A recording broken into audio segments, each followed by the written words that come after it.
Srimad Bhagavatam, Canto 5, Chapter 18, Verse 20.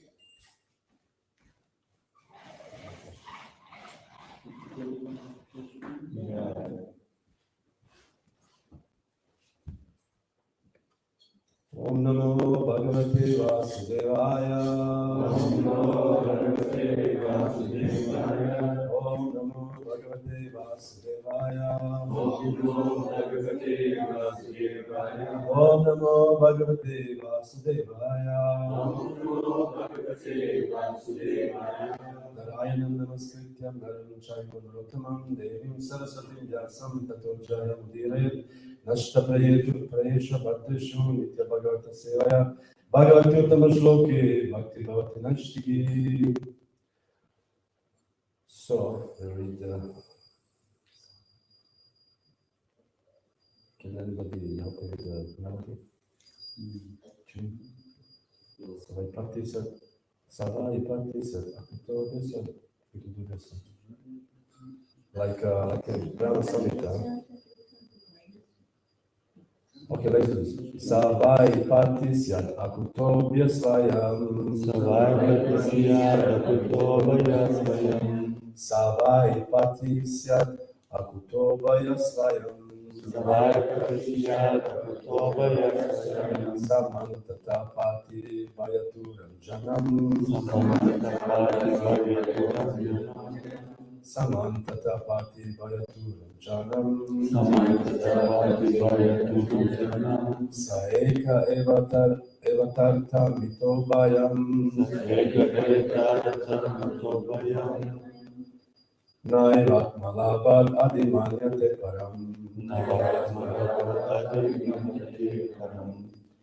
Savai Patisyat Akuto Vyasvayam. Savai Patisyat Akuto Vyasvayam. Samantata Pati Vayaturam Janam. Samantata Pati Vayaturam Janam. Saeka Evatata Mitobayam. Saeka Evatata Mitobayam. Naivat Malabad Adimanyate Param. Naivat Malabad Adimanyate Param. Patisyat Akuto Vyasvayam. Savai Patisyat Akuto Vyasvayam. Samantata Pati Vayaturam Janam. Samantata Pati Vayaturam Janam. Saeka Evatata Mitobayam. Saeka Evatata Mitobayam.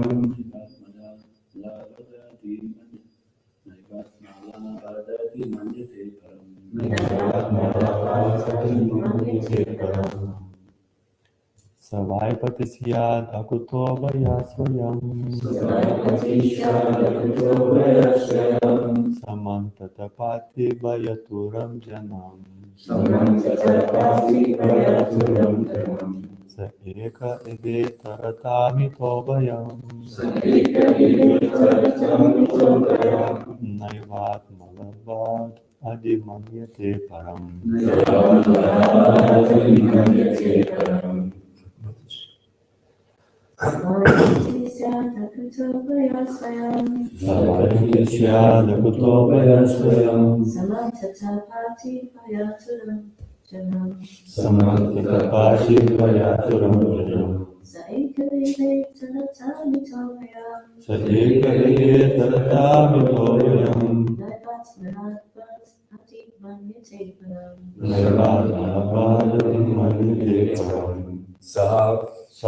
He,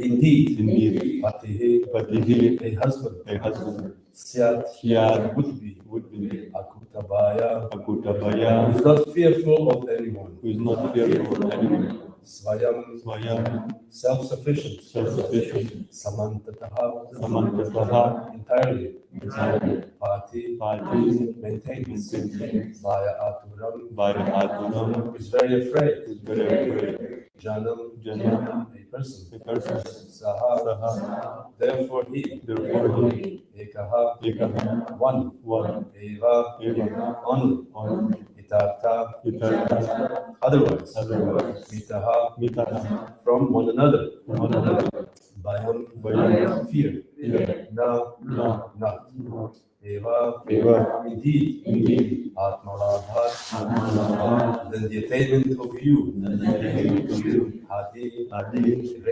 greater, Manyate, is accepted, Param, other thing. Translation, purpose of divine grace. He alone, who is never afraid, but who, on the contrary, gives complete shelter to all fearful persons, can actually become a husband and a protector.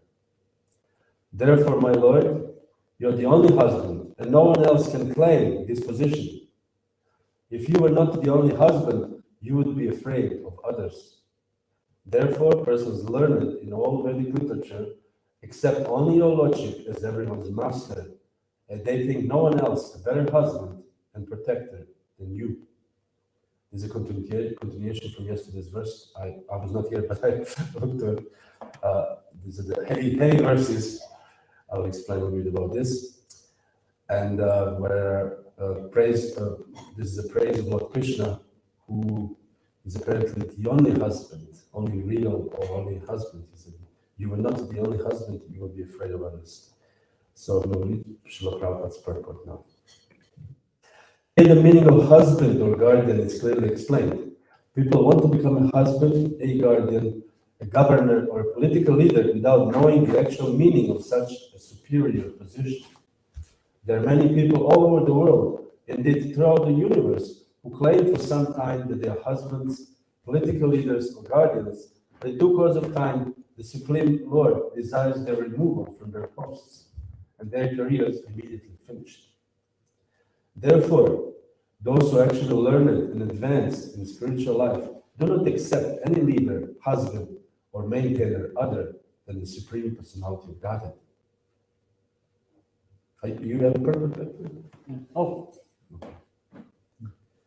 Lord Krishna personally states in Bhagavad Gita 1866, Aham tvam sarva papebhyo mukshayishyami. I shall deliver you from all sinful reactions. Krishna is not afraid of anyone. On the contrary, everyone is afraid of Krishna. Therefore, he can actually give protection to a subordinate living entity. Since so-called leaders or dictators are completely under the control of material nature, they can never give complete protection to others, although they claim its ability due to false prestige. People do not know that real advancement in life consists of accepting the Supreme Personality of God as one's master.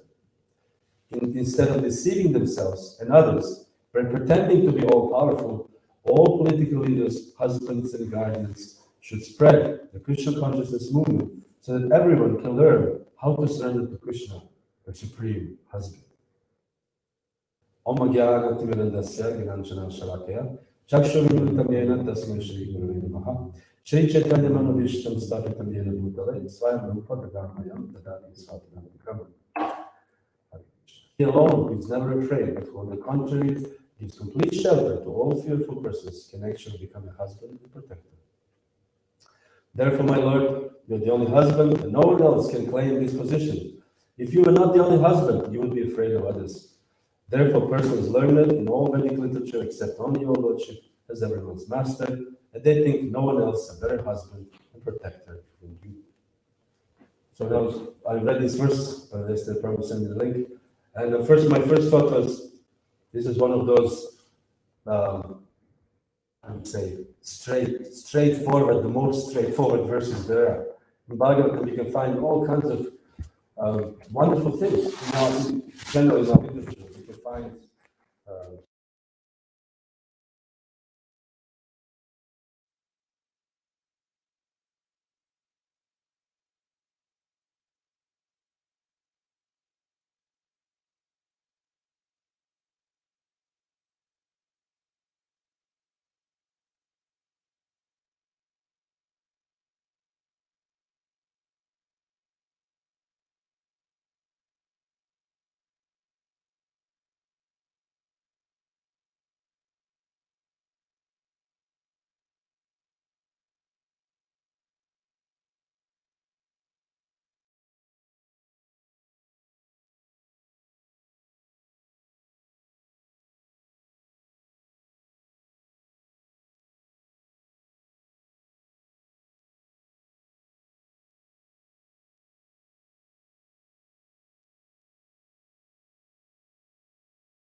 But still, even this so-called out of ashram is still regulated somewhat, because unregulated society is just an animal society, completely, living, driven by the senses, going around, trying to satisfy the senses.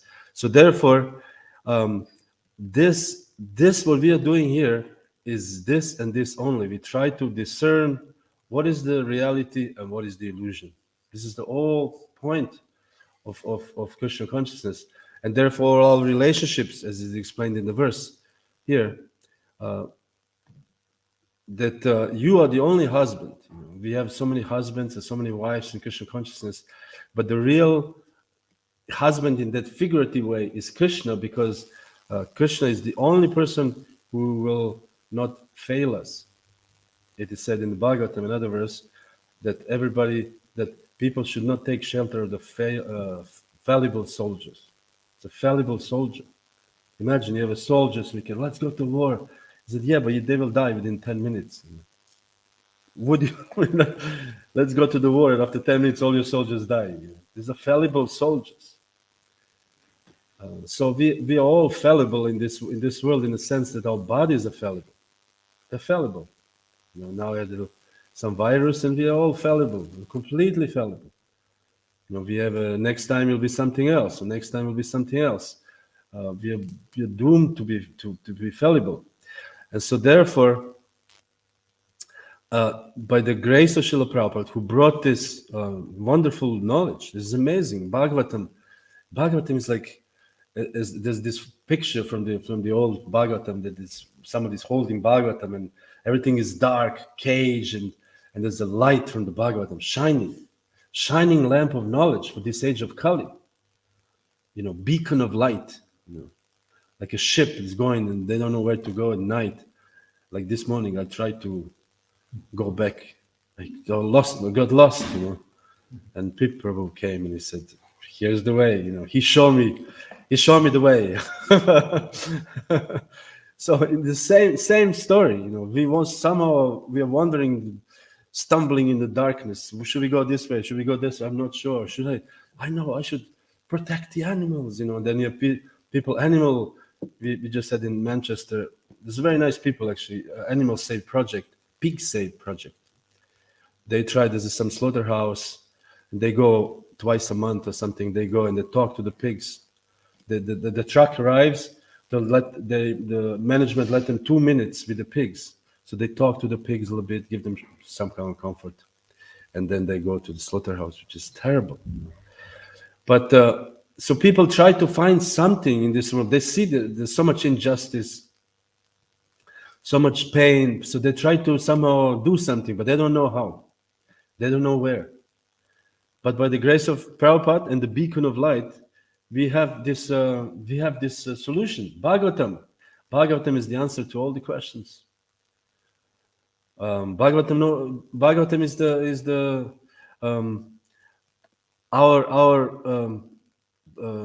what is it, the verse? You are my father, you are my mother, you are my life and soul. Pranadana. You are my prana, you are my pita, you are my mata. Everything is Krishna. And Bhagavatam is the words of Krishna, or words about Krishna. So therefore it's not different from Krishna. So therefore, for us, there's nothing really. Of course, there are different paths, and again, there are different ashrams and different ways to surrender to Krishna, or to give ourselves to Krishna, because surrender to Krishna is word. People I think don't understand now the surrendering. This is like somebody attacks you, surrender. Meaning to give ourselves to Krishna fully.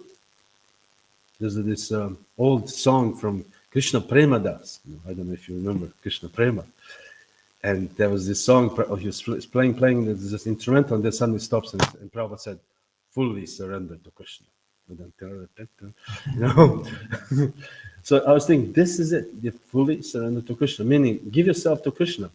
And this is the life. We chose one life, or we are about to choose one life, or this life.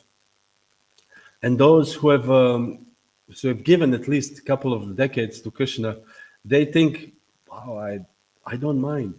I don't mind at all that I gave this my youthful age to Krishna, running around the parking lots, on the snow, on the rain, on the sun, distributing books, running harinams, preaching to people, collecting, and you think, when you look back, you think, oh, this is so silly. You feel embarrassed many times. What have I done? This stupid thing.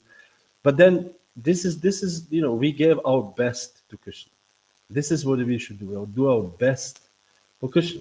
I remember once Indradyumna Maharaj was ill. That was like maybe, I don't know, 15 years ago. And he was like kind of not seriously ill, but ill. And he wrote this and he said, whatever happens, I feel in my heart, I gave my best to Krishna. So this is it. We are not, maybe superheroes. We are not maybe, we walk around without sannyas danda and people just fall left and right. I've seen this. I was with one devotee. He was not even a sannyasi actually. He was a brahmachari. He walked and people just like falling. I've never seen this before. Falling left and right, dandavats. Hundreds of people. You're like, wow, and it's amazing, but we may not be this kind of people, we may be just some guy who is doing some service somewhere, cooking, struggling in my mind, But, then you look back and say, oh, it's been 20 years, I'm already Hare Krishna devotee. Anyways, I'm a little bit too late, it's too old to get a job now, whatever, let me just keep on doing it, whatever. Even if Krishna doesn't exist, it doesn't matter, it's all right life, So we should do this. We should give our best to Krishna, because even we have all this. There's the verse says here. This is another word that caught my eye. Is this abhayam, the fear? Bhaya aturam, who is very afraid. Krishna is never afraid. It says here, but other than Krishna, who can claim that he is never afraid? So this is and what is the fear actually? A little bit, philosophically, I just, a few months ago, I was researching a little bit about the fear. And one philosopher, non-devotee philosopher, explained, interestingly, what is the fear of death? Fear of death, in reality, is twofold. It's the fear of total annihilation of my person. That when I die, I will just not be anymore. Then you think, but, sorry. If I don't, if the whole, the meteor hits the planet Earth, we die, okay, Haribo. But if the meteor hits only my house and I die, and the rest of the society continues to live, then you feel like really bad. I said, this is the biggest like a psychological problem for people to accept death, because they will think like, the world will continue on without me, and I'll be not there anymore. I will not exist anymore. So this is a cause of big fear of death. How can I not exist anymore? This is like not possible. So this is like I thought it was interesting, because this is a fear of death, or fear in general is a fear of unknown. We don't know. Therefore, all these horror films, you never see, I don't know, I didn't watch horror films many years, but you never see horror film in full light in Hawaii, people sit in this net, drinking some pina colada in the horror film. It's not. Jai Kodanitai Mayapur Shashi Ki Jai. Fear is unknown, the basement. You don't know what's happening. Dark, dim lit light, and some monster comes. Wow, this is fear of the unknown. So this is the whole point. Because we don't know what's going to happen to me if I die, or what's going to happen to me if I do this and that. I actually just recently saw, which is very interesting, the social how you call experiment. They put 5 people in the room, 5 young people, students, and they had them. They put one line. They draw one line this long, and another 3 lines, one two smaller and one the same size. Something like this.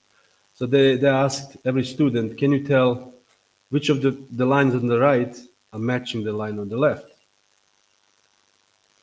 And then the problem is, of these 5 students, 4 students are actors. And so they're taught to tell that this smaller line is equal to the bigger line. And so they said line A. And the student was like shocked, because it's obviously not line A, it's line B, the same size. And then the second student said line A. Third student said line A. Fourth student said line A. And he's like becoming nervous. And they asked him, and he said A. Interesting. And they asked him later on, why did you? He said, because I didn't want to, stick out. I was afraid to, what will others think if I'm outside of the thinking of the society. And then, some other experiment. But interesting enough, I was just thinking about this. This is exactly what Krishna consciousness teaches, And therefore, not many people are brave enough to join the Hare Krishna movement. Because being brave enough means that I have a different opinion. There are so many people who have so-called liberal people, they think this way or that way, and I'm free thinker. But in reality, they have more or less the same opinion. They're just different, color of hair or whatever, but they have the same opinion. But Krishna consciousness, we have a different opinion. We think that, as it says here, we are distinguishing the illusion from the reality. And why are we distinguishing the illusion from the reality? For the welfare of all. Because such truth uproots the threefold miseries.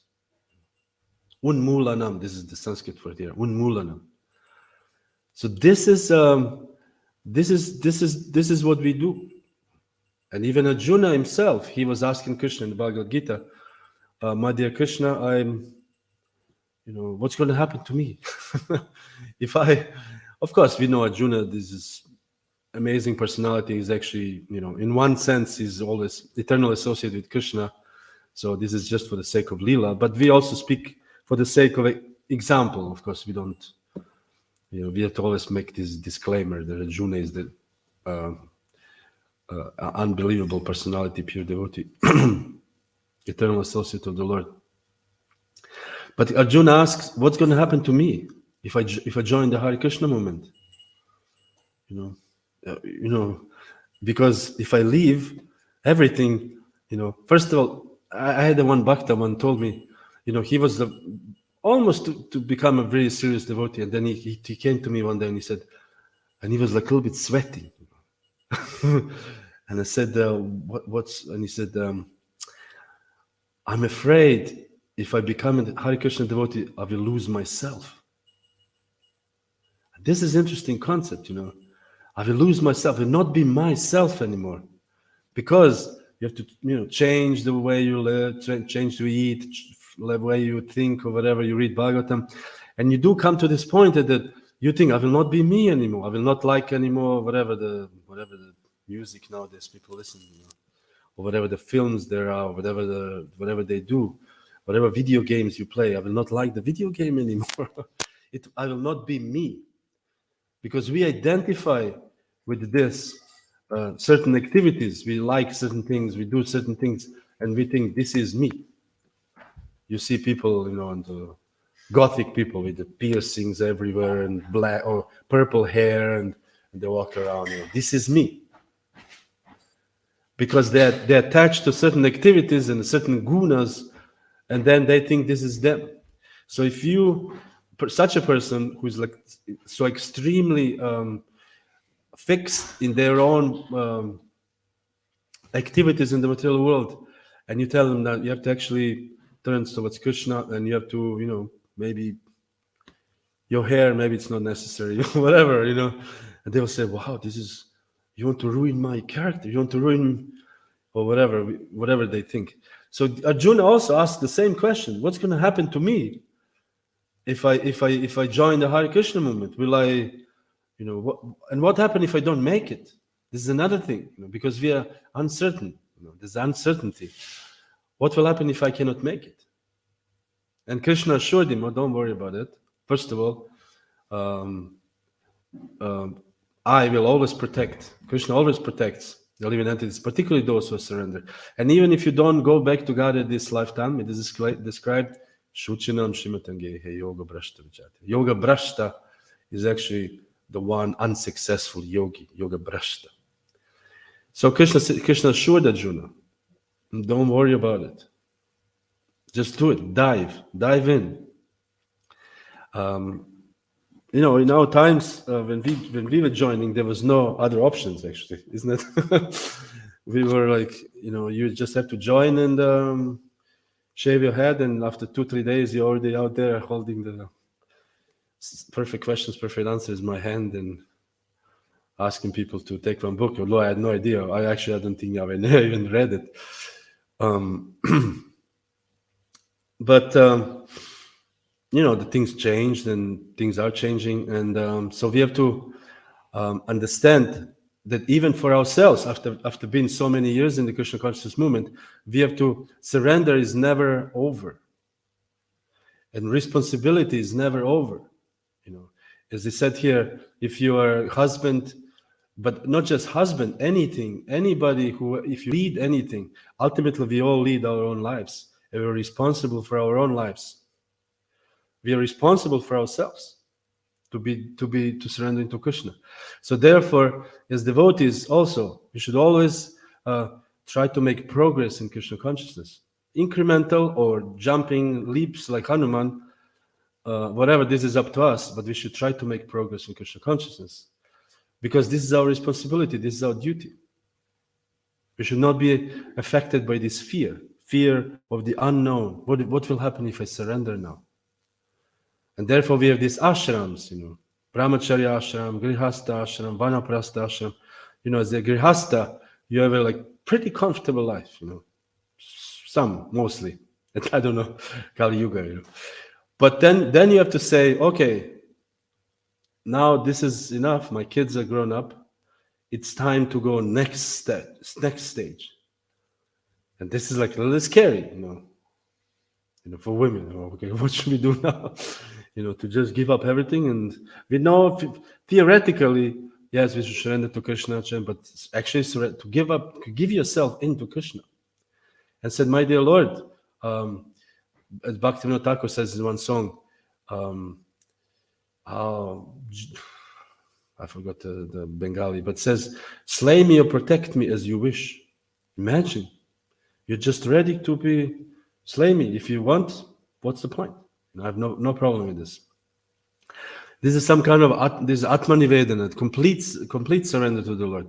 So we as devotees also should understand this and not be afraid, not be affected by this bhaya, by fear, because we are, as it says here, only Krishna is not affected by fear.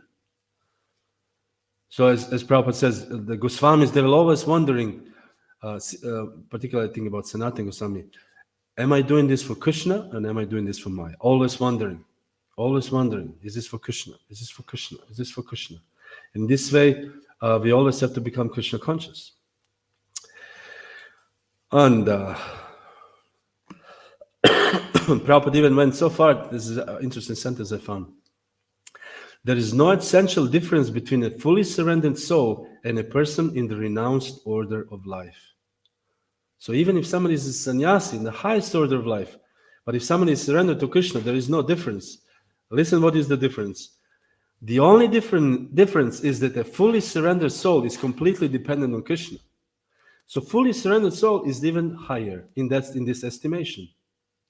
So meaning that we do not need to strive to achieve some societal, position, thinking that this position will, show me that I'm advanced, whatever. So if I just get this position, that means I'm advanced. These positions in the material world, in our society particularly, are there to capacitate our abilities. Some people are able. Some people are just able. They can do things. Some people are not so able. But the difference is not in ability, material ability. The difference is in the surrender to Krishna. The difference is here, as Prabhupada says, the difference is that the fully surrendered soul is completely dependent on Krishna. Dependence on Krishna. So this is it. And Prabhupada continues, he said, such surrendered souls take shelter of holy place like Vrindavan, Mathura, Dwaraka, Mayapur, etc. And this is the formula. And should surrender himself unto the Lord by saying, my Lord, from today I am yours. You can protect me or kill me as you like. From today, not from, there was this Christian philosopher, not Thomas Aquinas, what is his name? The Confession, anybody knows the philosophy?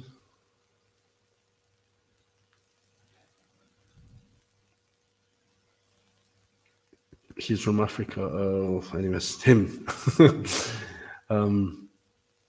He said, Augustine, Saint Augustine. I read this. There's called Confession. He opens his heart to the Lord, basically say, I was sinning, I was doing this, I was doing that, and this and that, and now. And then he has one section that he prays to the Lord for eradicating his material desires.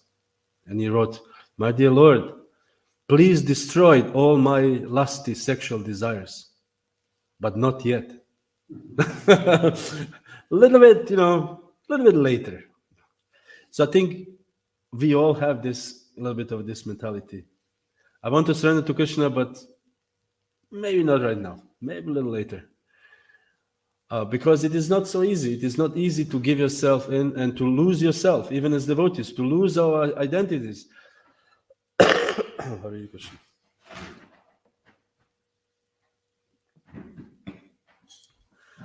As devotees, we also acquire after some time, as we are coming from the material world, and we have our upadhis, our identities. We like this music, we like this. I'm from this country, and I'm from that. We have a certain mentality. I'm brush, or I'm humble, or whatever we have, and we become attached to this. And then, when we come to the Hare Krishna movement, we somehow have to give up many of them in due course. But after some time, so we lose our old selves, but then we acquire a new self. You join the ashram or somebody's congregational member, and this becomes our identity. So we can also become attached to this identity. But like Lord Brahma gives this subtle bodies. Okay, this body, my subtle body, I don't like. Just throw it away. So in the same way, in the Krishna consciousness, we should always not be attached to these upadhis. And after some time, okay, I was this until now. Now I'm going to some other thing. Because when we die, we will not be, I don't know, temple commander or regional secretary. I don't know. There's no such a thing. When we die, our soul will go whatever, how advanced we are, either in the next Shuchinam, Shrimatam, we go to some other rich family or devotee family, we're born in Gurukula, in Mayapur, or whatever, we'll have a different identity. Or if we go to Boma Vrindavan, we can, become a little girl who's learning how to serve Krishna and Radharani. So this identity of what we are doing right now will not be there. So therefore, we should not be attached to these positions either. The only thing to be attached to this material world is Krishna. That's it. I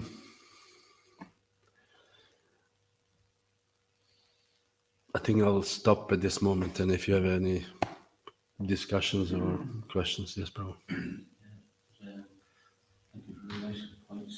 One point particular was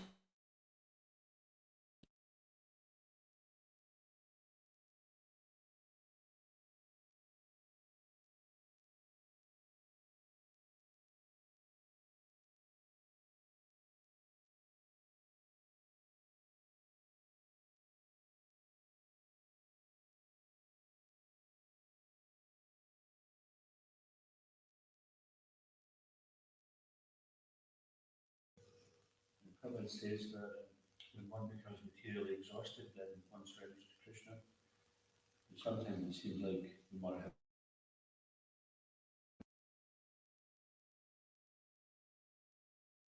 how some arrangements maybe by which ourselves as a material body, so how do we become materially exhausted with the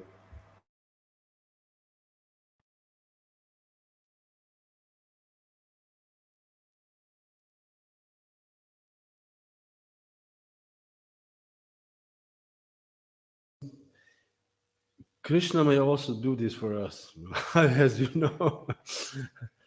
We may, have this one idea and this, and then Krishna just take, as we talked yesterday with Prabhu.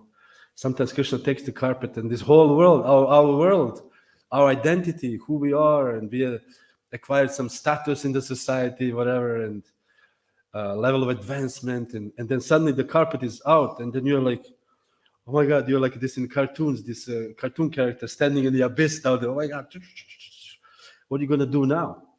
This is it happens sometimes. Krishna arranges for you, but the point is that we should be ready. Because I was just thinking, I was talking. We were talking to my wife some weeks ago. So we we're talking. What is surrender? What is actually surrender to Krishna? What does it mean, surrender to Krishna? You stand in front of Krishna like this, and in front of the deities, and you say, it doesn't work there. Surrender to Krishna. So I was thinking about this. What is surrender? Surrender to Krishna means your heart is always open for Krishna's message. Ready. I mean, like for example, Srila Prabhupada, he could live well, first of all, in his own Gaudiya Math. Of course, there was a little bit turmoil at that time, but still he could live well in one of the ashrams. And even if when he left ashrams, he was living in Radha Damodar. It was tough, it was poor life, but he was in Vrindavan in front of Rupa Goswami. I mean, what more do we want than that? So Prabhupada he had okay life, you can say, and he was already old, and he would have just another 10 years, and he would have left the body, and that would be it. But Srila Prabhupada says, no, I want to be open for everything, And then Krishna somehow inspired him to go to America. And this is like, we made a drama in Cologne about Prabhupada terribly over. I mean, this is like, just to read this, I was just reading and, a little bit preparing for this. Amazing, such a terrible endurance that he had a heart attack. And I mean, this is really painful. But Prabhupada is open. No, it's for Krishna, I'll do it. So this is humility, and this is whatever good qualities we want to, this is how we do this. Open heart for Krishna. And even if I'm unable to do it myself, I will be open to see what Krishna has to say. And the Krishna has to say, we all know in the devotees who have been some time in the movement, that Krishna arranges some things that you have to do something you really hate. Like you have this difficult. I remember I said, Krishna, do you really want me to do this? I don't understand you. I want to, preach or whatever. I had to sell paintings, for example. I hated this. I had to go to Taiwan, wear a suit and tie, flirt with girls, so they can buy paintings, whatever. And I come back home and say, Krishna, I want to preach, I want to read Bhagavatam, I want to chant, I'll chant 64 or whatever, but not this, but I had to do this. And I was like, oh my God, Krishna, why, but then but still I maintain this. No, Krishna wants me to do this. Krishna wants me to do this and I'll do it. And I survived somehow. Somehow or other survived. So like this, I think. Openness. Because we can always, nowadays, particularly nowadays, even if you ask a senior devotee, if you have a mentor, if you ask a senior devotee, what do you think? They will always look at, okay, maybe you'll not get the answer, but we should at least, somebody, in the maybe a little like 20, 30 years ago, the person will tell you, just cut it out. But nowadays, it's people are not speaking so much like this, and it's a little bit difficult to find out what should I really do, or how much should I surrender? Because sometimes in the past also, if you read Srila Prabhupada's memories or Prabhupada sent young boys to really some dangerous situations. We were just talking this Prabhu called Kshudida, 17 years old. Prabhupada sent him to South Africa to start a movement. A boy, 17 years old boy. And at that time, the secret police was chasing everybody, whoever was not Christian, whatever, Christian or I don't know. It was a very dangerous situation. And it was just some boy sent by Prabhupada. And he went. You know, who would go by yourself?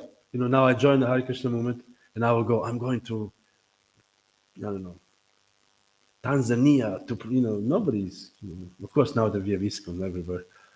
But situations like this, we would not think out on our own, unless somebody inspires us, or the famous story with Prabhupada's printing 17 volumes of Chaitanya Charitamrita in 2 months. 2 months, 17 volumes. And people said, Prabhupada, this is impossible. We cannot print so many books. It's physically impossible. They said, we can print one book every 2 months. Prabhupada said, no, in 2 months you print all 17 books. They were like, Prabhupada, this is impossible. And Prabhupada said, impossible is in the dictionary of a fool.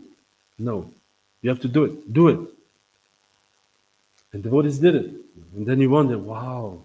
And all of us, we have experienced, we did something in the past that by our own, we could never think of doing it. But we did it. So like this. Hare Krishna. Anything else? Prabhupada. Thank you. Very nice. Last, so just meditate on this surrender and not Prabhupada surrender to Krishna's will and in order to so sometimes you might have a concept of surrender means like you completely equipoise. Yes. Not, but there'll be challenges along the way. This will be reflected on that. Because nowhere like you said, not anything. You surrender, then you can still do right. Yes. Once you surrender, then there's still more.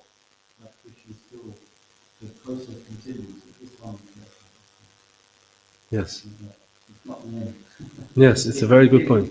But then when you look at Prabhupada's life, you say, wow, how glorious. But this is like there's one philosopher, he said that when we see a wave, we actually don't think that this wave is made of so many small waves. There's actually many small waves together, and they come out as a big wave. But we perceive it as a one big wave. It is very magnificent wave.